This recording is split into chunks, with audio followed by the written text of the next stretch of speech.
Warahmatullahi wabarakatuh. Bismillah, alhamdulillah, wassalatu wassalamu ala rasulillah wa ala alihi wa sahbihi wa mawala, la hawla wa la quwata illa billah. Amma ba'd. Bapak-bapak, ibu-ibu, wali santri TPQ Al-Mutmainah, wabil khusus anak-anak santri TPQ Al-Mutmainah di bawah bimbingan kami. Kami pertama ucapkan terima kasih atas kedatangan bapak-bapak, ibu-ibu yang telah meluangkan waktu dan kesempatannya. Yang tadi kami mendengar ada anak yang ditinggal, anak kecil, ada kegiatan lain.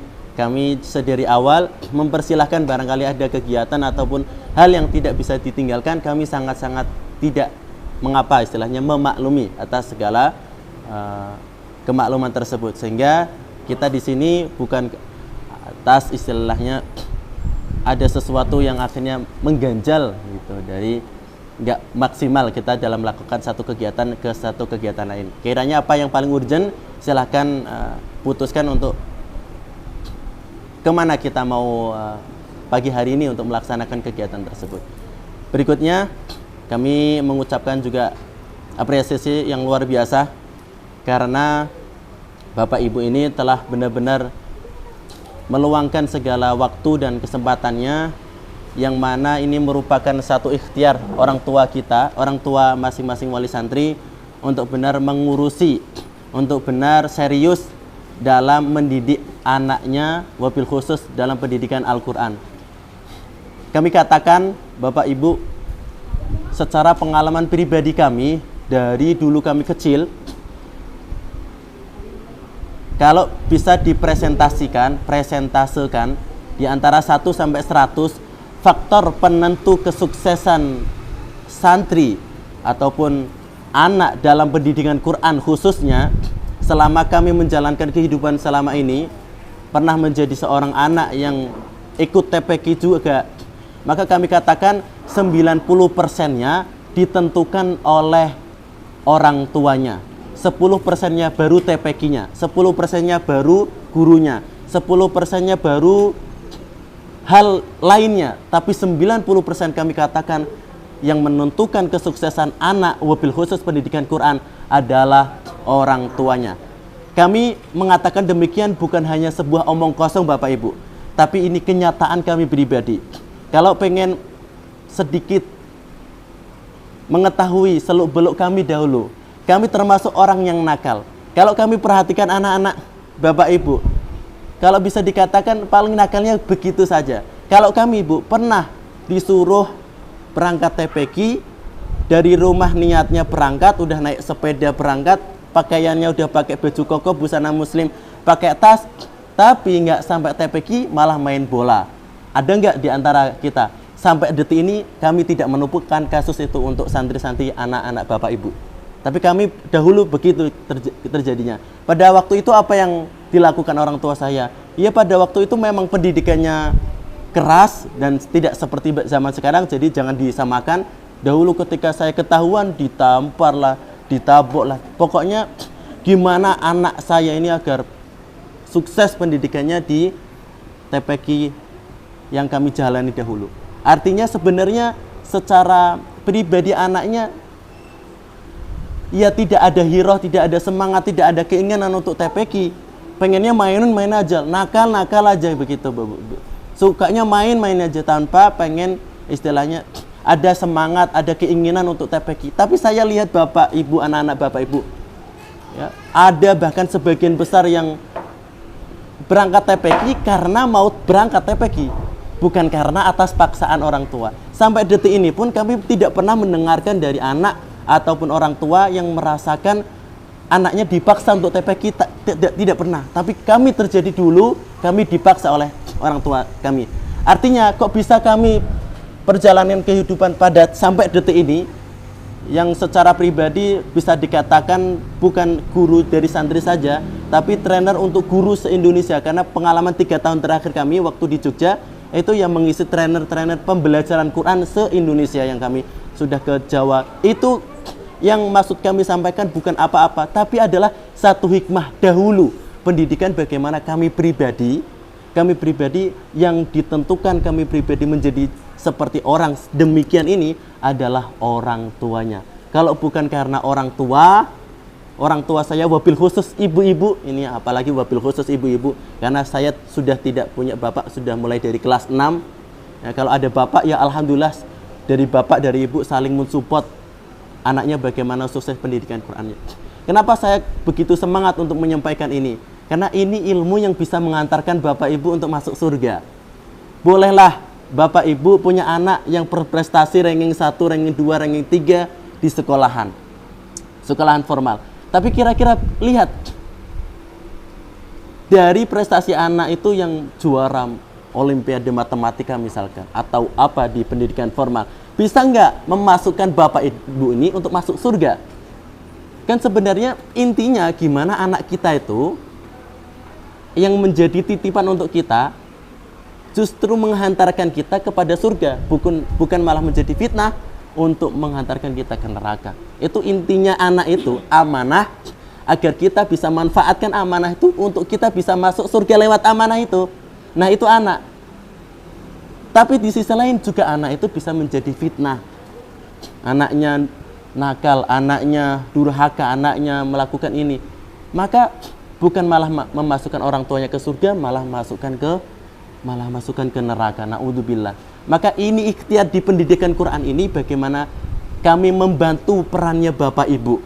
Membantu perannya Bapak Ibu yang hanya 10% untuk menjadikan anak Bapak ini, Ibu ini untuk bisa menjadikan anak yang bisa menghantarkan Bapak Ibu ke surganya Allah Subhanahu wa taala. Ini perlu kami sampaikan dan menjadi perhatian kita bersama. Dan pada kesempatan ini kami mengetahui memang Batam ini banyak kesibukan orang tua masing-masing, yang sehingga sangat-sangat memungkinkan dalam satu agenda tidak semuanya hadir, karena berharap kami semuanya hadir atau 50% ke atas lah hadir, tapi karena tidak semuanya, maka kami berikan kesempatan meminta kesempatan Pak Ampri untuk merekam ini, karena apa yang kami sampaikan ini harus diketahui oleh seluruh wali santri, wabil khusus wali santri kelasnya kami. Dan kami alhamdulillah Bapak Ibu yang datang sekarang ini, mungkin feel-nya, mungkin hikmahnya, mungkin masuknya di dalam hati lebih terasa, sehingga nanti insya Allah Bapak Ibu mendengarkan apa yang kami sampaikan, resapi di dalam hati, insya Allah nanti akan menjadi hikmah yang besar untuk kehidupan ibu, bapak, dan nanti kehidupan anak-anak yang di masa akan depan. Semoga kami doakan kepada Bapak Ibu diistiqomahkan untuk terus membimbing, mendidik anaknya untuk terus belajar Al-Quran, mendidik anaknya untuk terus menjadi anak yang soleh, solehah. Itu prolog dari kami. Yang berikutnya, sebelum masuk yang poin inti yang ingin kami sampaikan, sekali lagi bila ada orang tua yang memang ada kegiatan berikutnya, silahkan kami persilahkan. Insya Allah kita bisa jumpa lagi di lain kesempatan, atau nanti rapotnya kami titipkan ke anak ketika sudah mulai mengaji. Ya, insya Allah juga nanti walaupun kegiatan Bapak Ibu nanti keluar dari sini, insya Allah masih ada rekaman untuk bisa ditayangkan ulang. Tapi Bapak Ibu di sini masih stay di sini, harapan kami bisa menerima dengan lengkap dan menerima dengan sempurna. Nah, berikutnya yang ingin kami sampaikan terkait kurikulum TPQ yang kami ajarkan kepada Bapak Ibu. Ini perlu kami sampaikan sebab kembali kepada prolog ataupun pembukaan yang kami sampaikan, bahwasanya 90% pendidikan Quran anak Bapak Ibu ditentukan oleh orang tuanya. Kami hanya membantu 10% saja. Kami hanya membantu 10% saja. Sehingga kurikulum yang kami sampaikan ini harus Bapak Ibu ketahui, dan harus Bapak Ibu setelah mengetahui itu melakukan apa yang menjadi kurikulum yang kami sampaikan ini. Harus menjadi istilahnya bimbingan teknis ataupun perilaku didikan secara khusus untuk menjalankan kurikulum yang kami sampaikan itu. Ya, kami ulangi kembali lagi bahwa kurikulum ini adalah kami menjalankan, membantu pendidikan Bapak Ibu hanya 10%. Tapi kurikulum ini secara detail di rumah akan lebih banyak dilaksanakan oleh Bapak Ibu di rumah masing-masing. Nah, apa itu kurikulumnya? Sebelumnya izin kami memanfaatkan papan tulis agar memudahkan kita untuk memahami apa yang kami sampaikan ini.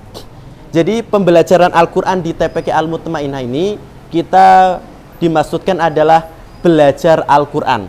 Belajar Al-Quran yang seperti apa? Interaksi Al-Quran yang seperti apa? Nah, belajar Quran setidaknya ada 3 tahapan.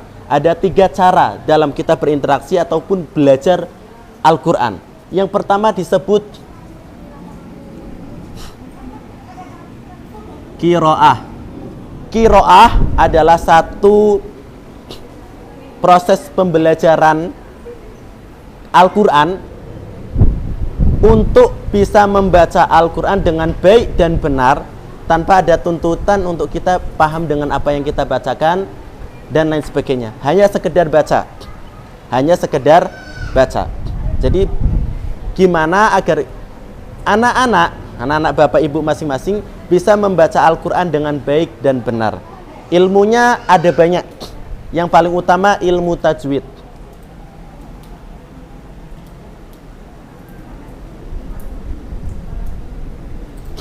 Ilmu tajwid secara simpelnya gimana orang bisa membaca Al-Quran dengan baik dan benar. Yang kedua, gharib. Gharib ini ketika membaca Al-Quran dengan baik dan benar, terkadang ada ayat-ayat yang asing. Terkadang ada ayat-ayat yang tak pernah kita dengar. Terkadang ada ayat-ayat yang susah dibaca. Maka ayat-ayat yang asing itu yang perlu penjelasan dalam cara membacanya itu masuk dalam pembahasan ilmu gharib. Jadi ayat-ayat asing yang apa ini cara bacanya, perlu dijelaskan cara membacanya, itu masuk di ilmu gharib. Nah, ini untuk yang ketiga untuk membantu ilmu tajwid saja.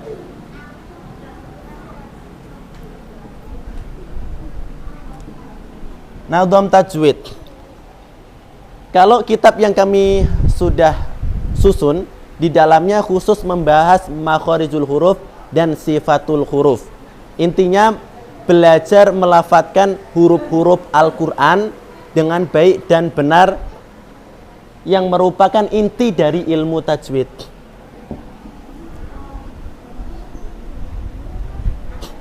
Nadham tajwid yang kami susun membahas makhraj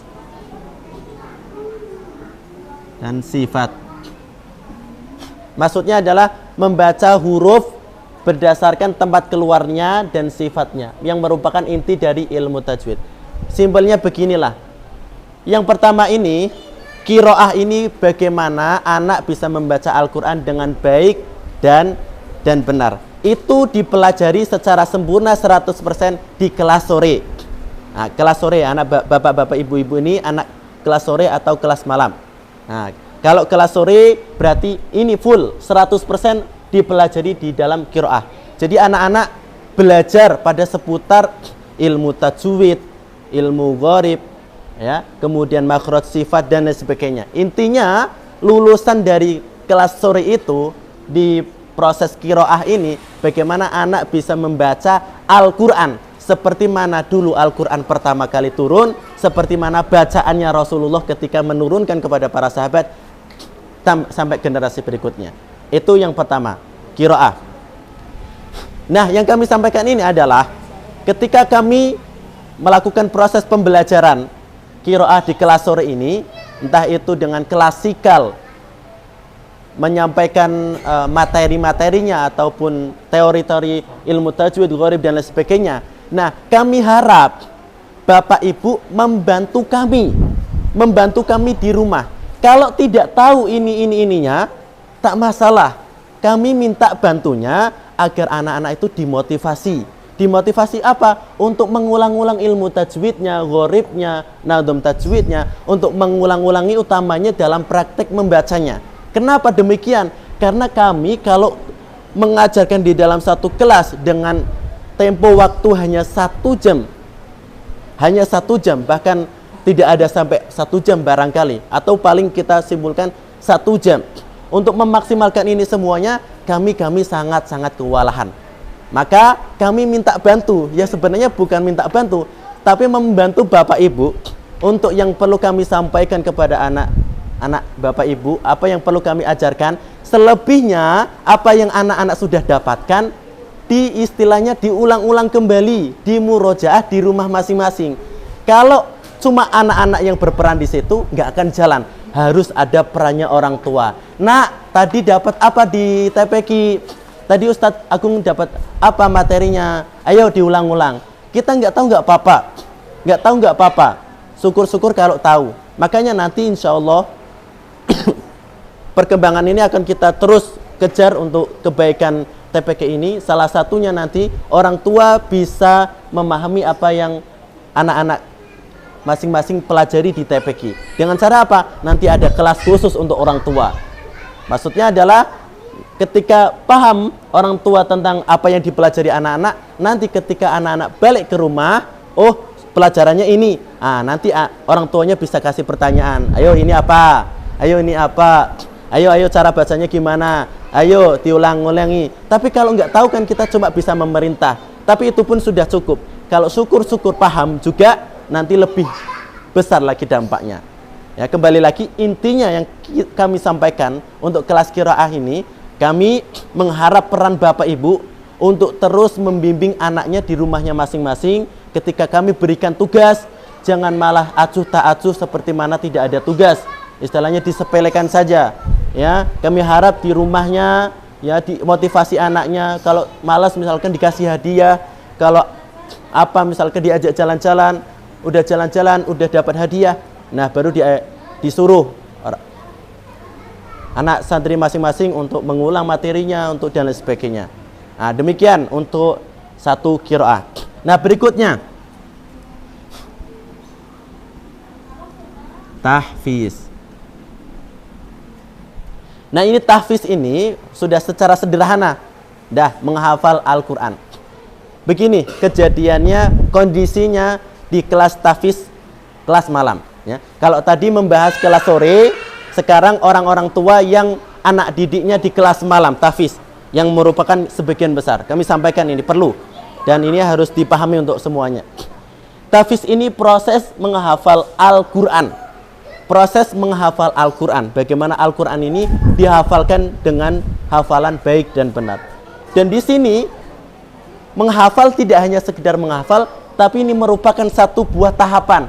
Jadi 1-2, bukan 1-1, tapi 1-2.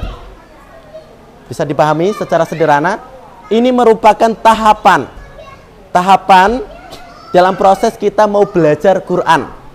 Dalam proses berinteraksi dengan Al-Quran. Ini tahapan. Kalau tiba-tiba orang masuk tahfiz, nggak bisa. Contoh, anak baru lulus TK, langsung masuk SMP bisa nggak, Bu? Bisa nggak? Nggak bisa. Kenapa? Karena harus masuk SD. Nah, demikian orang santri kalau mau masuk tahfiz, maka harus menyelesaikan semua yang ada pada komponen qiraah, tajwid, ghaib dan sebagainya. Nah, ketika kami buka program tahfiz ini, kelas malam tahfiz ini di beberapa bulan-bulan yang lalu, kami laksanakan dengan apa adanya karena memang program baru dan permintaan dari yayasan.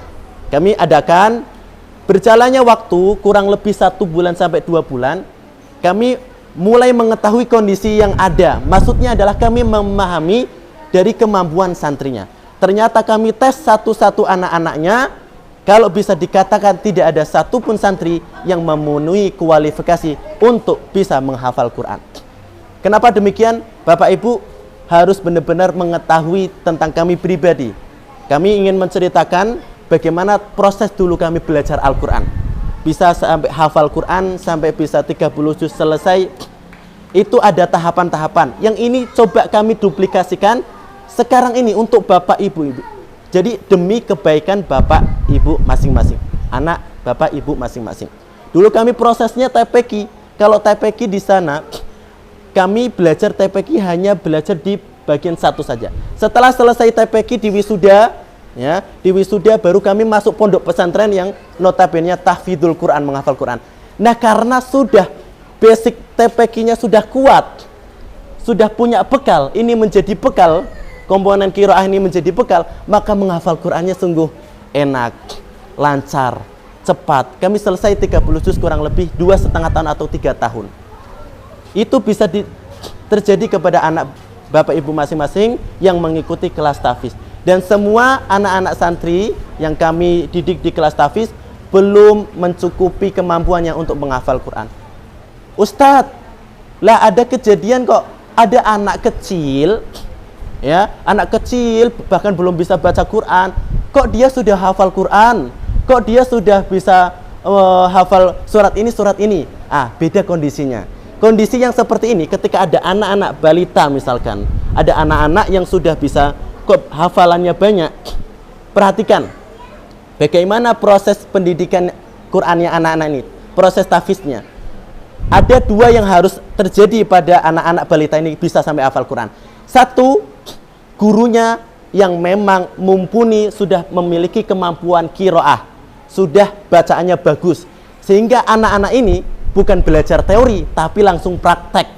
Jadi gurunya melafadzkan Bismillahirrahmanirrahim, anak-anak tirukan. Lah kalau gurunya sudah fasih, sudah benar, maka proses pembelajaran seperti demikian itu akan terjadi dengan baik.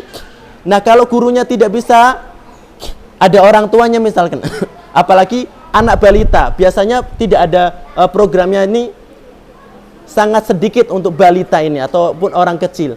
Biasanya di rumahnya masing-masing kalau udah ada anak, bacaannya bagus, hafalannya banyak, biasanya orang tuanya. Nah, orang tuanya yang seperti apa? Orang tuanya yang sudah bisa baca Quran dengan baik dan benar. Pasti anaknya akan berefek baik dan benar. Karena apa? Karena ibunya mempraktekkan, orang tuanya mempraktekkan, anaknya mengikuti. Nah, kalau 2 hal tadi tidak ada pada bapak ibu, artinya maksudnya adalah orang tuanya istilahnya belum bisa baca Al-Quran dengan baik dan benar, belum bisa mempraktekkan baca baik dan benar, ya maka tidak akan bisa terjadi yang namanya anak-anak bisa hafal Quran.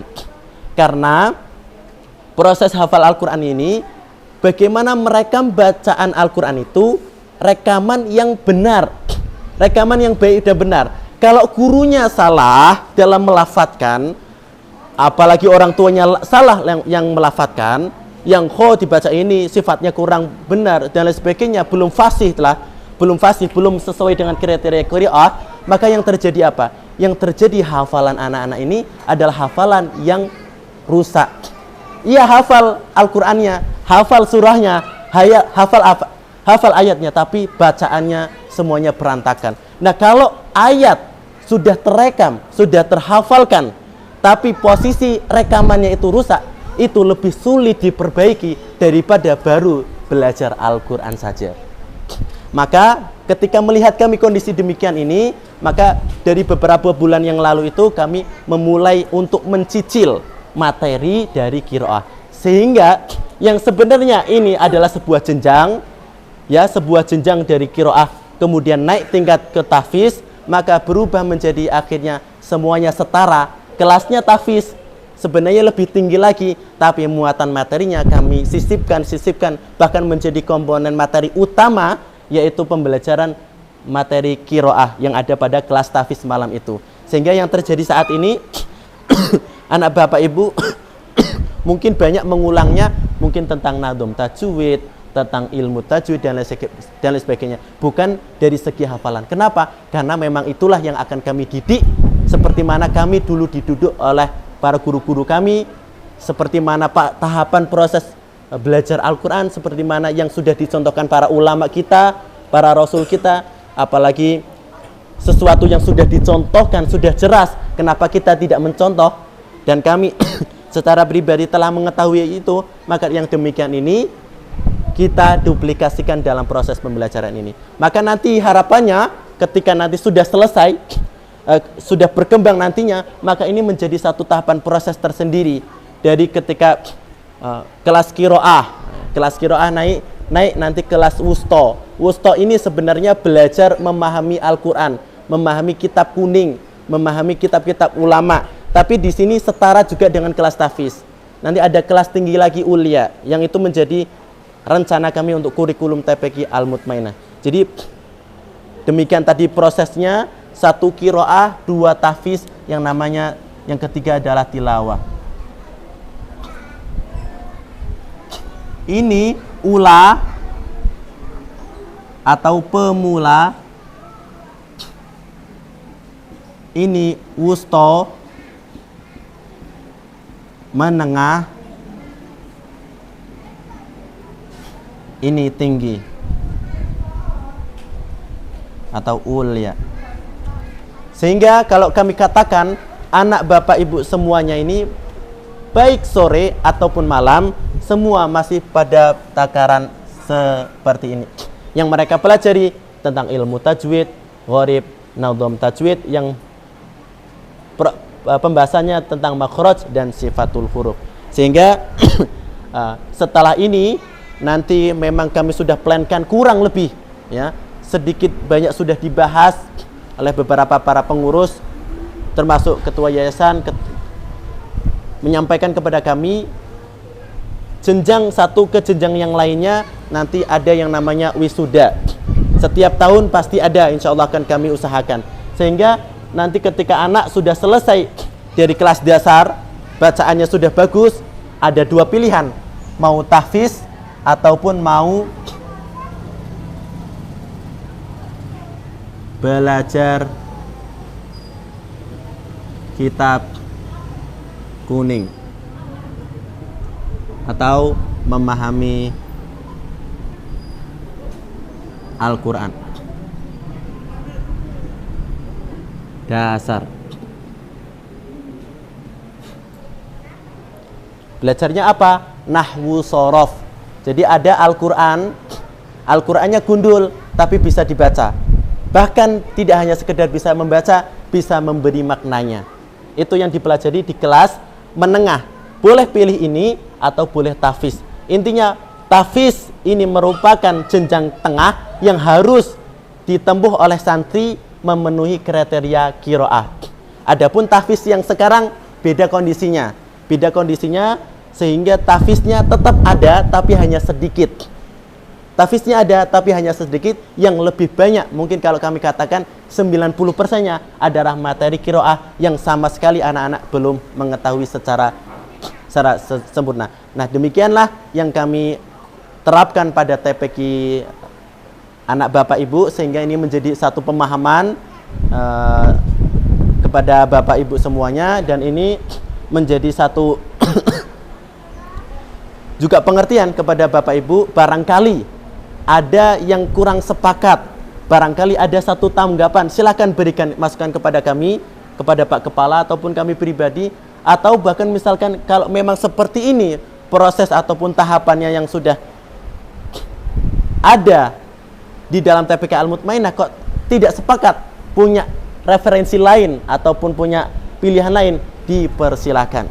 Ini kami jalankan sesuai dengan apa yang menjadi pengalaman ataupun pendidikan kami waktu kami belajar Al-Quran dahulu. Sehingga ini prosesnya diduplikasi karena memang terbukti, karena memang berhasil, karena memang sesuai dengan runtutannya yang seperti mana dicontohkan para guru-guru kita, ulama-ulama kita, dan Rasul dahulu yang memang tahapan proses belajar Al-Quran seperti demikian.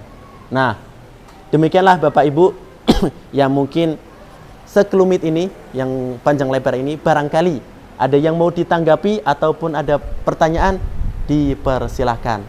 Ada kiranya Bapak Ibu?